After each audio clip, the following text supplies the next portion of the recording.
Lesson 13. Discourse on the Wonderful and Marvelous Qualities. Akari Yabuta Dhamma Sutta.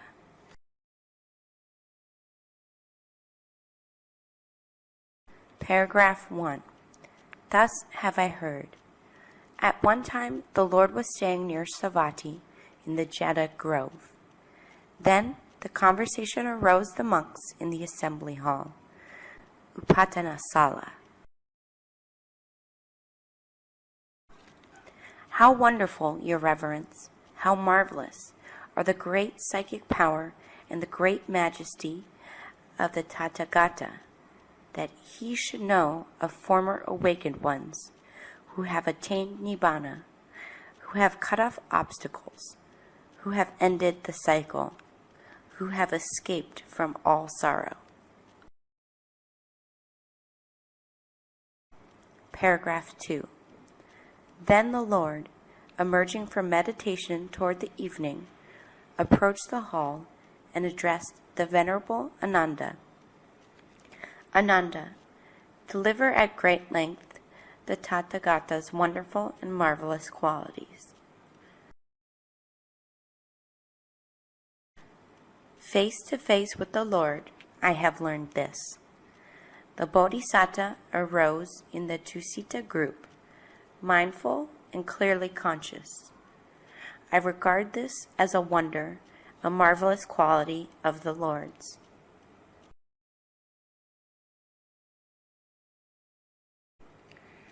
The Bodhisattva remained in the Tusita group, mindful and clearly conscious, as long as his lifespan lasted. The Bodhisattva, passing away from the Tusita group, mindful and clearly conscious, entered his mother's womb.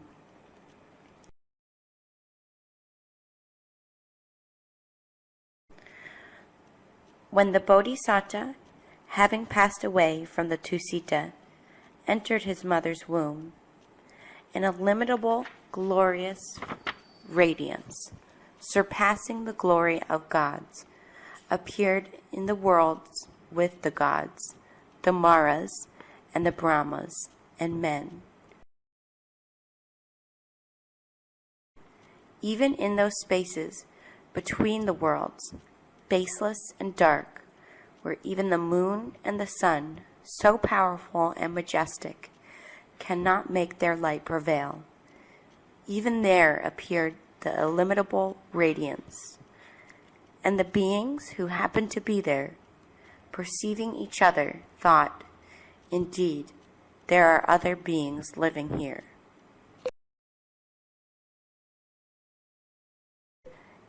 And the 10,000 worlds of the universe quaked and shook as there appeared the radiance.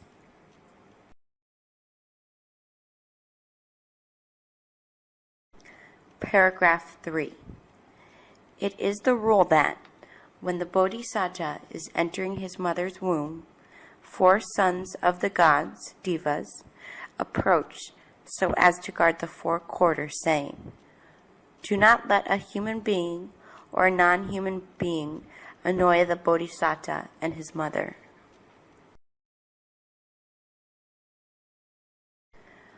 When he is entering his mother's womb, his mother is virtuous through her own nature, restrained from taking life, killing, from taking what is not given, from wrong conduct, from lying speech, and from indulgence in strong drinks.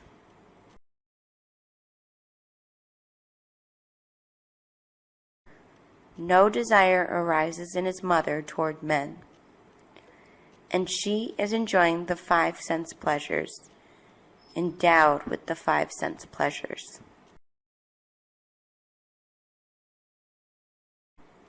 No ailment arises in his mother. She is at ease.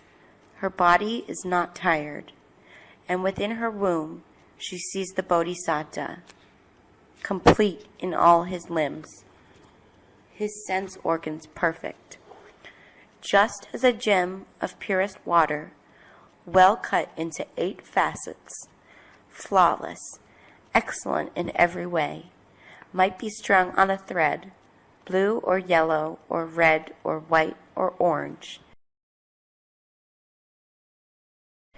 and a man with vision, having taken it in his hand, might reflect, "This is a gem of purest water." The Bodhisattva's mother dies 7 days after the Bodhisattva is born, and she arises in the Tusita group.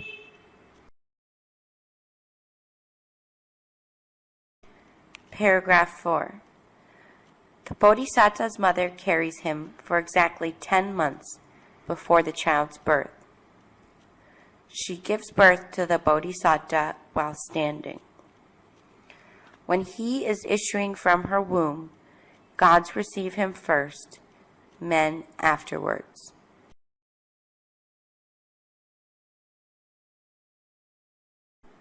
When he is issuing, he does not touch the earth.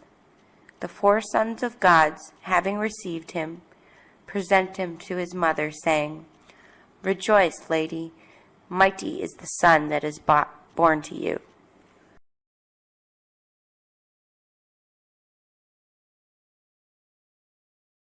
When he is issuing, he is quite stainless, undefiled by watery matter, by blood, by any impurity. It is as when a jewel is laid on a Benares muslin. The jewel is not stained by the muslin, nor is the muslin stained by it.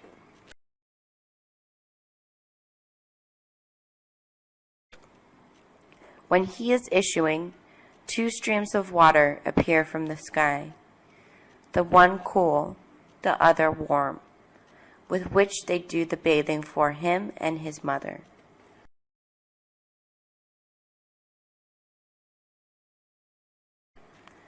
Paragraph 5. When he has come to birth, standing firm on both feet, facing north, he takes 7 strides, and while a white sunshade is held over him, looking around on every side, he utters, as with the voice of a bull,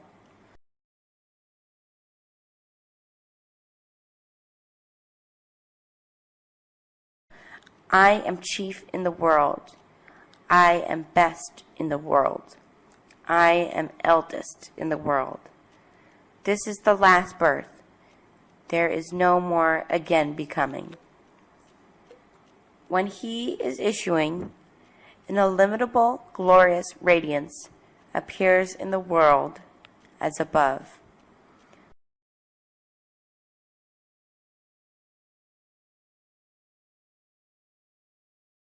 Paragraph 6. Therefore, Ananda, regard this too as a wonder. The feelings that arise in the Tathagata are known.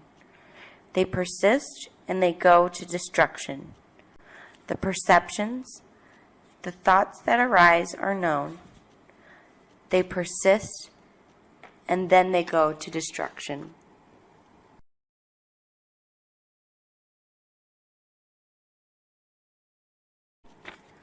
Paragraph 7. Thus spoke the Venerable Ananda. The teacher approved. Delighted, the bhikkhus rejoiced at what the Venerable Ananda had said.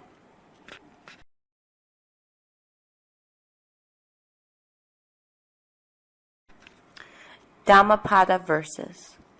Verse 368. A bhikkhu who dwells in love, metta, and faith in the Buddha's teaching will attain that state of peace and bliss, the calming of all conditioned things.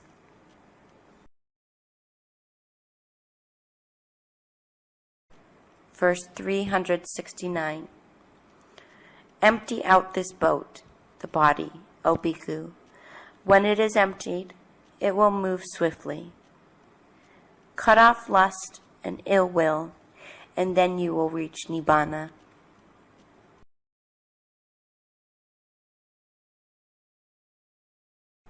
Verse 370. Let the bhikkhu cut off the 5 bonds, renounce the other 5, and develop 5 more. He who has gone beyond the 5 fetters is called the one who has crossed the flood.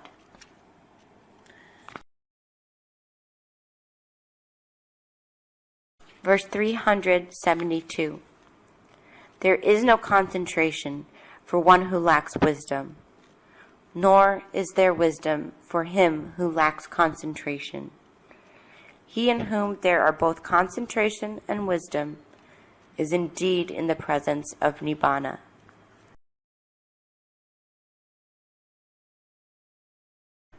Verse 374. When he continually reflects on the rise and fall of the 5 groups, he experiences joy and happiness as he realizes the deathless Amata.